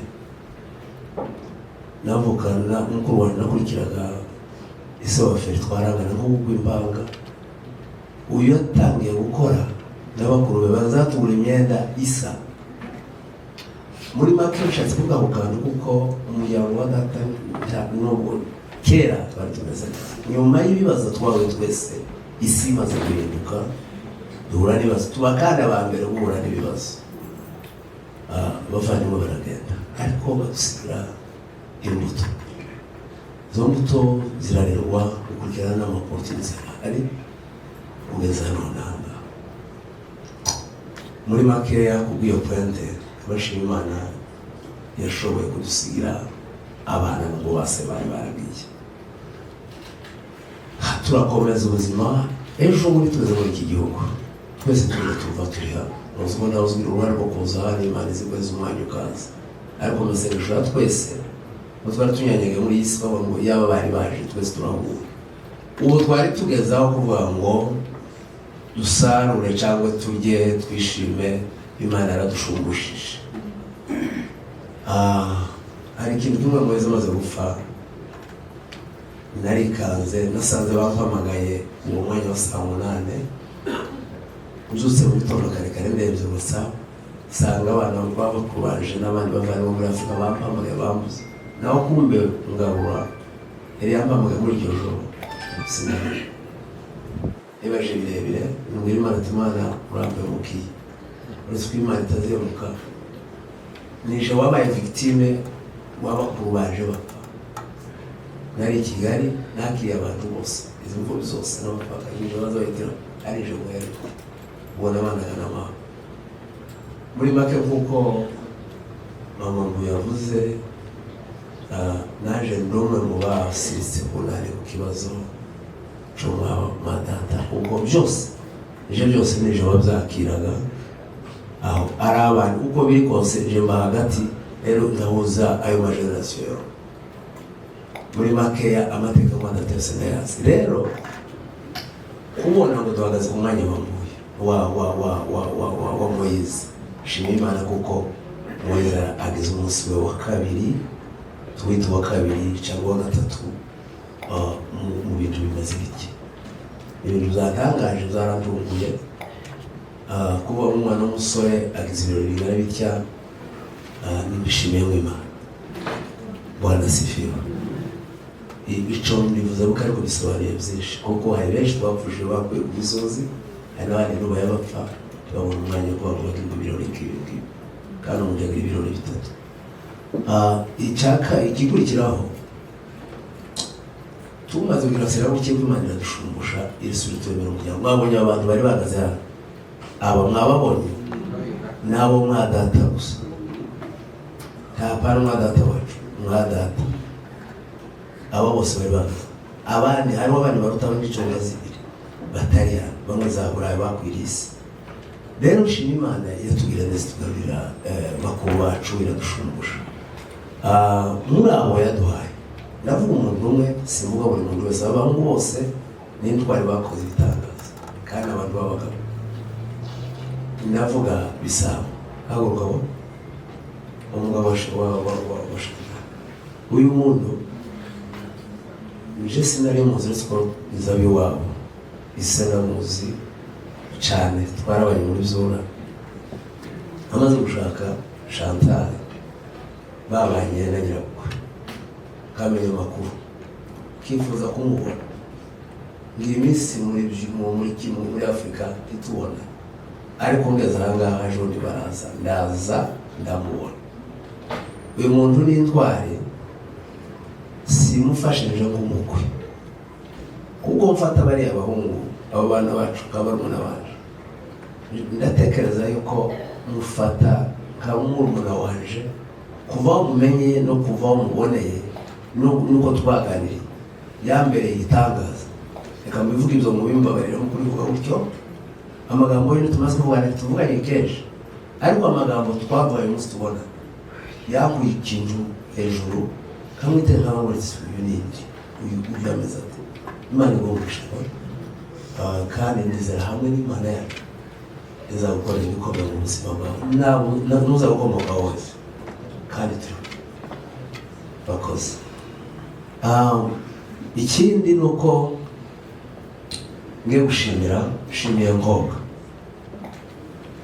ni Mama Chantal uyu muntu n'indwara abantu batamuzi arukunda azamera ukibwira ngo agomba umubwira ukabona abandi adahatanira gutegera ni umuntu uzi kuvuga ni umuntu uzi gutekereza ni umuntu uzi kumva ukundi yamubwiye ni umuhanga muri baramubaje aba mu bahanga bazi bari mu rwego hejuru kandi niwe wa mbere wahanganye n'ibibazo kurusha abandi ako kantu ko muri purize mu bana ba data ntawe uretse abana bakiruna bagiye muri purize n'abandi bose bari bagiye bahura n'ibibazo ariko nibo bambere ariko bihagararamo kugeza n'ubu ngubu abakujije kandi karabashingira ubu Moise yagiye adashatse turizera ko abandi bazashaka ubu vuba ndamushimira Imana muje mumugisha kandi muhe kuraba ndumukomeza nshimiye umuryango wa data bakuru banje mushiki wacu yabivuze ni byinshi bakoze byinshi uretse yuko n'ubundi baracakomeje na Imana ibaho umugisha.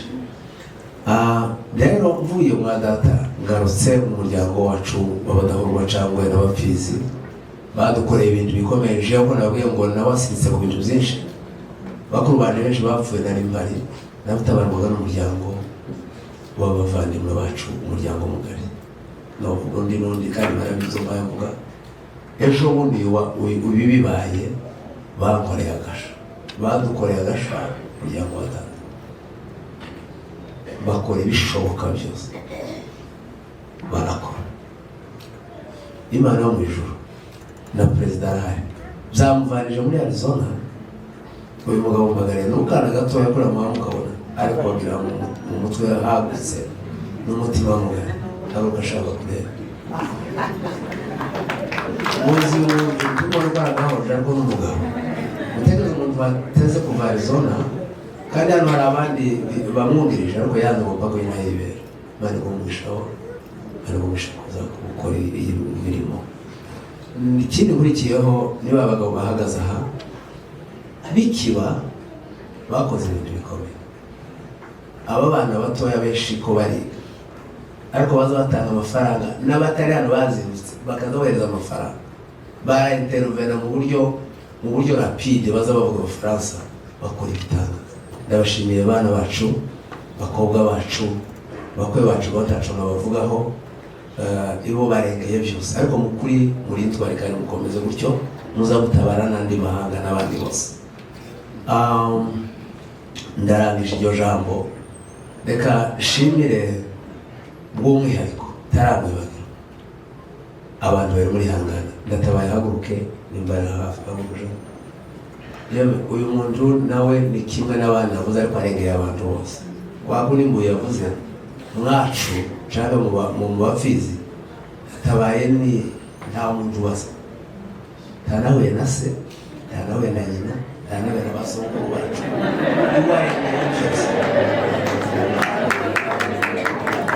nta muntu wacu reka mbe umwishwa nta muntu w'amaraso yacu maze nkanatabara. Imyaka ye ni mikeya ariko imirimo amaze gukora iratangaje. Ku munsi uriyo mwana yitaba Imana mu murumuna kugeza uyu munsi namuhamagara 24 hours namuhamagara mu bicugu yaranitaba ari mu kazi na ibintu byose babikoreye online akambira ngo si bimeze bite kugeza no ngo umuryango wacu nabwo ngo hatagira ibintu zo bicakora atanyuje muri Gatabaye kandi ibintu byose muno bibaza nde Gatabaye uko nawe twabimwikoreje amaze akora igitangaza. Imana uje mu bishano ubuzima bwawe bwose Imana izaho guhagararamo kandi ikwishura izakwishura. Si wowe wenyine n'umuvandimwe we itwana gushimira we n'imyaka rose nawe si mukuru cyane ntibishobora kugenda uyu muntu byose Gatabaye yakoraga ariko yarazaga agakora reference kuri mwa kandi muzi ko ari umuntu ukunda gukora muzi ko zamamaye gutugundi umuhanda aho bazi parike tuvuga. Imana y'ubujurizi yezu umugisha abantu bazi gukora neza si uko ari amaraso yacu ariko n'ubutwari bavukanye. Imana yo mu ijuru iguhembesha ndabizi amahanga yose akuba ku mutwe kandi abantu benshi wagiriye neza n'abatarabi wacu n'abatari ubwoko bwawe nta batazagirira neza n'ubwo abantu benshi batabizirika ariko Imana izikora iyi irabizi kandi iyo mpamvu izakomeza kugushira hejuru. Bwana asifiwe. Reka mpurikizeho umwana tuciga kera naje nigeze kuja ku ishuri bakatwigisha ngo ndakavuga muri ndimi zibiri ngo le berceau de l'humanité ngo ni iyihe Africa berceau ni ingobyi humanité ni umuntu bisobanura iki? Maana yake ingobyi y'umuntu kuza ku isi ngo ni Afrika. Nimba ndagira ngo nuko nimba ari umuntu wa mbere yaboneke ibyo n'ibindi ni birebire. Natekereje ejo uyu muhanda ndavuga ati se nzawita iki, nzababwira iki? Bwana asifiwe. Kandi hatabuze no guhera kuri perezida ari hehe, umuvandimwe perezida ari hano, hagurukaho nimba atari kure, atubabarire mu byubahiro by'iwabo keri bari hano, rero bamwicara nuko nyumva wicaye abantu b'amahindura kureba, haguruka. Kuriya Bwana asifiwe. Kuriya tumuhagurukije si uko abantu utameze, ese ni na mutoya, ariko mu izina rye bw'uyu muhanda muri ingobyi y'ubwoko bwacu. Igitumye nakoresheje iryo jambo ry'ingobyi, abaza baca umugani abakurambere ngo umwana anya mu ngobyi umara kugira uzikabura cyangwa uzumukana uko yirinze ute, ako kanta bagira amatwi yumva bakumvishije. Imana ibamwisha kuko muri ababyeyi b'ubwoko bwacu muri iki gihe. Mureke gusakuza mugani wa ngano. Ndabashimiye yemwe uhereye ku mukuru mu myaka muri uyu muhana kugeza ku mwana wavutse none, abantu ba Michigan, nimba Imana izayumva gusenga kwayo izagende muri kubw'icyo gikorwa gusa, n'umunebwe n'utari umukristo, Imana igenda igira ikintu ikora ku buzima bwiwe, ibi bishure. Bwana asifiwe. Dushimiye abatari ubwoko bwacu badutabaye, abavandimwe bavuye i Burundi, amoko atandukanye. Imana mu ijuru ibagire neza.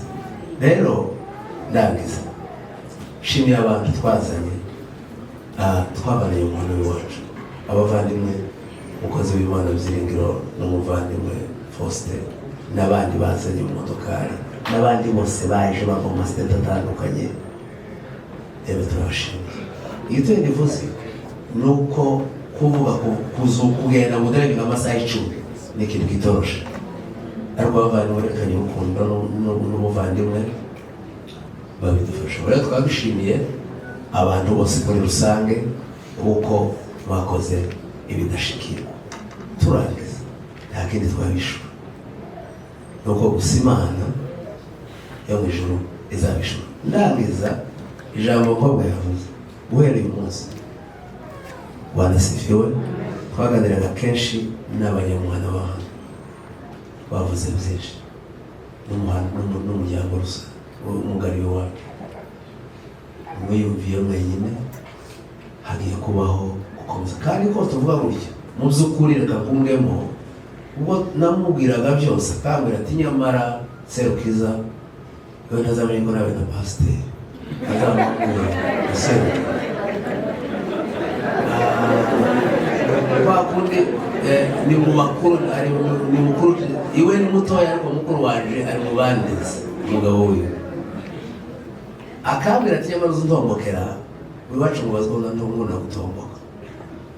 Naje nihambuka mugani wiwe ko twabonye batuzamutagira tuzinjiramo duhangana nabyo. Badufashe bari nyuma mu birebera abasaza nkeneye pasiteri yahanye na Serukiza mu bazanye, hanyuma dutangire gahunda.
abaririmbyi bari hano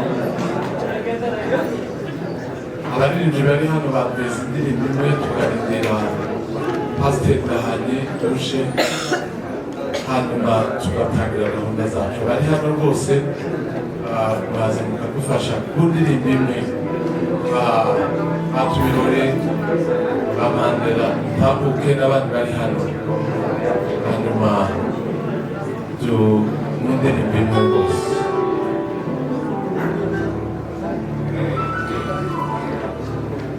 hanyuma ndatabaye mu gufasha abantu bari hari abantu mbona barimo baganira bose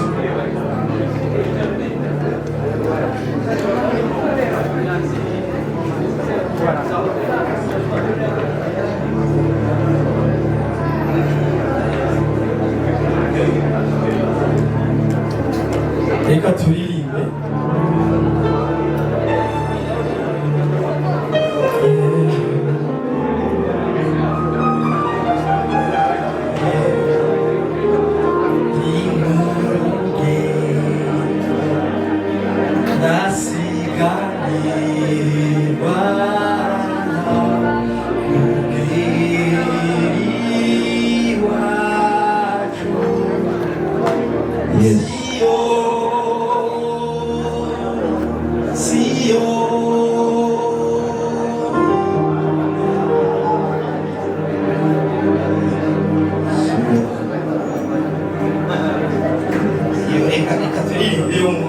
Baririmba mu maisha katika dunia ni kama kupanda na kuvuna. Apandaye katika mwili atavuna uharibifu.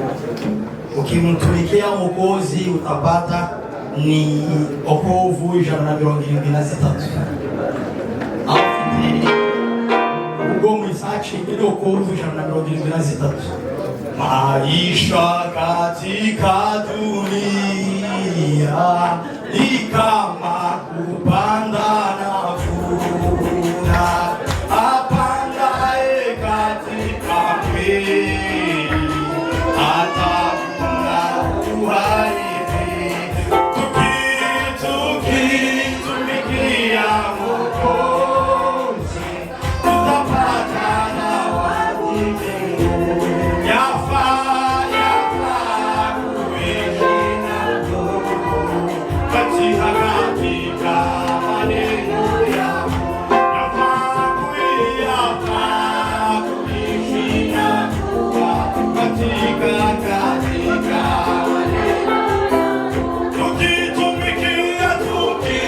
tukitumikia Mwokozi tutapata zawadi. Yafaa kuishi na Mungu katika maneno yako. Yafaa kuishi na Mungu katika maneno yako. Kwa neema kubwa kabisa tumekubaliwa. Kwa neema kubwa zaidi twapata kumtumikia. Kuishi kwa ajili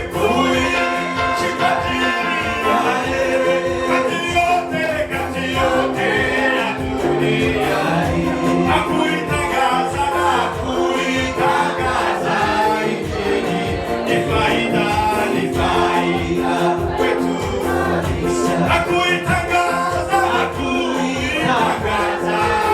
Injili ni faida kwetu.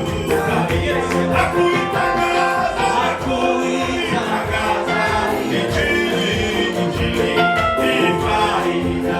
Kuishi kwa jina la Yesu. Kuishi kwa ajili ya Yesu. Kati yote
harakabaho umunsi Imana yakuduhaye uraza utubera umugisha wari nyangamugayo wari ntangarugero hahirwa abakumenya ukiriho wari uw'agaciro kuri twese nzagukumbura wampaye ibyishimo kenshi nzagukumbura